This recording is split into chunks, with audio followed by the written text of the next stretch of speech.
ঝিনাইদহে BNP সমাবেশ অনুষ্ঠিত হবে বিকেলে এবং এই সমাবেশে ভিডিও কনফারেন্সের মাধ্যমে বক্তব্য দেবেন বিএনপির ভারপ্রাপ্ত চেয়ারম্যান তারেক রহমান। এ বিষয়ে আরো খবর জানাতে আমাদের সাথে সরাসরি যুক্ত হচ্ছেন সহকর্মী আরেফিন শাকিল। শাকিল, সমাবেশের সর্বশেষ প্রস্তুতির বিষয়ে আপনার কাছে জানতে চাইব।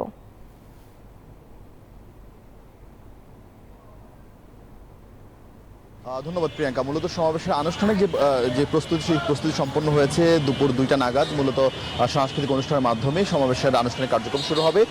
এখন মূলত জেলা বিএনপির পক্ষ থেকে যারা বিভিন্ন জায়গা থেকে খণ্ড খণ্ড মিছিল নিয়ে যোগ দিবেন তাদেরকে সুশৃঙ্খলভাবে যেন এই সমাবেশে যোগ দেন সেই আহ্বান জানানো হচ্ছে।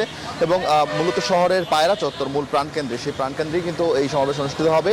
আপনি জানেন যে তারেক রহমান ধারাবাহিকভাবে বিভিন্ন জেলায় যে সমাবেশ করছেন, আজকের এই ঝিনাইদহের সমাবেশ পঞ্চম সমাবেশ এবং এই সমাবেশ থেকে মূলত আগামী দিনে বাংলাদেশ কেমন হবে, আগামী দিনে বাংলাদেশ কিভাবে সংস্কার করা হবে সেই বক্তব্য তুলে ধরা হচ্ছে। এবং জাতীয়তাবাদের যদি বিএনপি সরকার ক্ষমতায় আসে প্রত্যেকটি জেলার জন্য নির্দিষ্ট করে কি উন্নয়নমূলক কর্মকাণ্ড করা হবে সেই বার্তাগুলি তিনি দিচ্ছেন।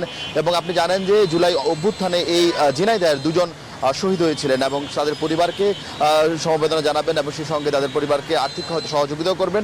আমরা একটু জেলা বিএনপির সাংগঠনিক সম্পাদক আমাদের কাছে সামনে রয়েছেন, একটু জানতে চাই যে আপনাদের এখন পর্যন্ত আসলে প্রস্তুতি কত দূর এবং কত মানুষ আসলে আজকে এই সমাবেশে যোগ দিবেন বলে আপনারা ধারণা করছেন?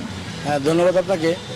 আমরা আপনার মাধ্যমে দেশবাসীকে জানাতে চাচ্ছি যে ঝিনাইদহের ইতিহাসে আজকের এই জনসমাবেশটি একটি ঐতিহাসিক জনসমাবেশ হবে বলে আমরা আশা করছি।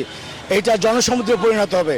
আমরা প্রত্যেকটি উপজেলা থেকে আমাদের দলীয় নেতাকর্মী হাজার হাজার নেতাকর্মীতে আসবে, সেই সাথে সাধারণ মানুষের মধ্যে আজকে যে সাড়া পড়েছে এই প্রোগ্রামটি নিয়ে, যার কারণে আমরা আশাবাদী এটা আজকে লক্ষাধিক জনসমাবেশে আজকে রূপান্তরিত হবে। এবং আমরা আমাদের প্রিয় নেতা দেশনায়ক তারেক রহমান আজকের এই জনসমাবেশের মাধ্যমে ঝিনাইদহ দেশবাসী তথা সারা দেশবাসীকে জানাবেন আগামী দিন আমরা কিভাবে পরিচালিত হব।